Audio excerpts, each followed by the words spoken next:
ಇವರೆಲ್ಲರೂ ನಡೆಸ್ಕೊಂಡು ಬರ್ತಾಯಿದ್ರು. ಸುಮ್ಮನೆ ಬರ್ತಾರೇನಪ್ಪ ಅಂತ ನೋವು ಅನಿಸ್ತು ಭಾಳ. ಯಾರೂ ಬರಲ್ಲಪ್ಪ ಇದಕ್ಕಂತೇಳಿ. ಈಗಲೂ ಅಷ್ಟೇ ಅದ ಪರಿಸ್ಥಿತಿ. ಅದ್ರ ಜೊತೆಗೆ ನಿಜವಾಗಿಯೂ ಗಾಂಧಿ ಮೈದಾನ ಅಂದ್ರೆ ಮೈದಾನ ಆಗಿರಬೇಕದು. ಇಲ್ಲಂತೂ ಗೋಕಾಕದಲ್ಲಿ ಮೈದಾನ ಆಗಿಲ್ಲ, ಅದು ವ್ಯಾಪಾರ ಕೇಂದ್ರ ಆಗಿ ಹೋಗ್ಬಿಟ್ಟದ.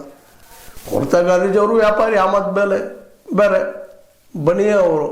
ಹಾಗಂತ ತಿಳ್ಕೊಂಡು ಅವ್ರು ಸುತ್ತಮುತ್ತಲೆಲ್ಲ ನಾವು ವ್ಯಾಪಾರ ಕಟ್ಟೆಯನ್ನು ಮಾಡ್ಕೊಂಡ್ಬಿಟ್ಟಿದ್ದೀವಿ, ವ್ಯಾಪಾರದ ಅಂಗಡಿಗಳು ಮಾಡ್ಕೊಂಡ್ಬಿಟ್ಟಿದ್ದೀವಿ. ಅದು ನಿಜವಾಗಿ ಗಾಂಧೀಜಿಯವರ ಮೈದಾನ ಚರ್ಚೆಗೆ ಅಥವಾ ಒಂದು ಯಾವುದೇ ಸಭೆ ಸಮಾರಂಭಕ್ಕೆ ಮತ್ತದಕ್ಕೂ ಅನುಕೂಲ ಆಗುವಂಥದ್ದು ಒಂದು ಪ್ರತಿಭಟನೆಗೆ ಸಹಿತ. ಯಾಕೆಂದ್ರೆ ಗಾಂಧೀಜಿಯವರ ಹೋರಾಟನ ನಿರಂತರ ಸತ್ಯಾಗ್ರಹ ಮೂಲಕ ಮೇಲೆ ಬಂದಂಥವ್ರು, ಅಹಿಂಸಾವಾದ ಹಿಡ್ಕೊಂಡು ಹೋರಾಟ ಮಾಡಿದವರು.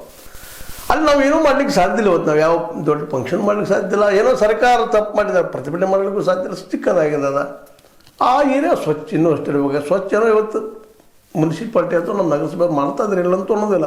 ಬಟ್ ಸುತ್ತಮುತ್ತಲ ಅಂಗಡಿಗಳು ಇರೋದ್ರಿಂದ ಅಲ್ಲಿ ಏಕಾಗ್ರತೆ ಮಾಡಲಿಕ್ಕಾಗಲಿ ಗಾಂಧೀಜಿಯವ್ರು ನೆನೆಯೋದಕ್ಕಾಗಲಿ ಸಾಧ್ಯನೇ ಇಲ್ಲ ಅನ್ನುವಂಥ ಪರಿಸ್ಥಿತಿಯಲ್ಲಿ ನಿರ್ಮಾಣ ಆಗಿದೆ. ಅದರಲ್ಲೂ ಗುರುವಾರ ಸಂತೆ ಅಂತೂ ಹೇಳಲಿಕ್ಕೆ ಸಾಧ್ಯ ಇಲ್ಲ. ಆ ಸಂತೆನ ಅವತ್ತೊಂದು ದಿನ ಬರೀ ಉಳಿದ ದಿನ ಆದರೂ ಸ್ವಲ್ಪ ಸ್ಪೇಸ್ ದೊಡ್ಡದಾಗಿ ಸ್ವಚ್ಛಾಗಿ ಇರಬೇಕಲ್ಲ ಅನ್ನುವಂಥದ್ದು ಇಲ್ಲಿಯ ಗಾಂಧೀಜಿ ಅನುಯಾಯಿಗಳ ಒಂದು ಏನಪ್ಪ ಅಂದ್ರೆ ಬೇಡಿಕೆ, ಬಹಳ ದಿನಗಳ ಬೇಡಿಕೆ.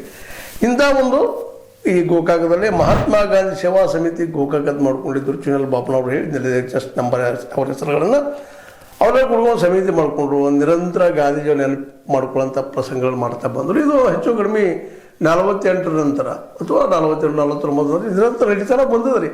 ಅದರಲ್ಲೂ ಮುಖ್ಯವಾಗಿ ಈ ಭಾಗದಲ್ಲೇ ನಿಜವಾಗಿಯೂ ಗಾಂಧೀಜಿಯವ್ರ ತತ್ವ ನೆರವೇರಿಕೆ ಹೋರಾಟ ಮಾಡಿದವರು ಯಾರಾದರೂ ಇದ್ದರೆ ಅವರು ನಮ್ಮ ಅರಬಾವಿ ಯಮನಪ್ಪನವರು. ಅವರು ಇವನ್ನ ಇಲ್ಲಿ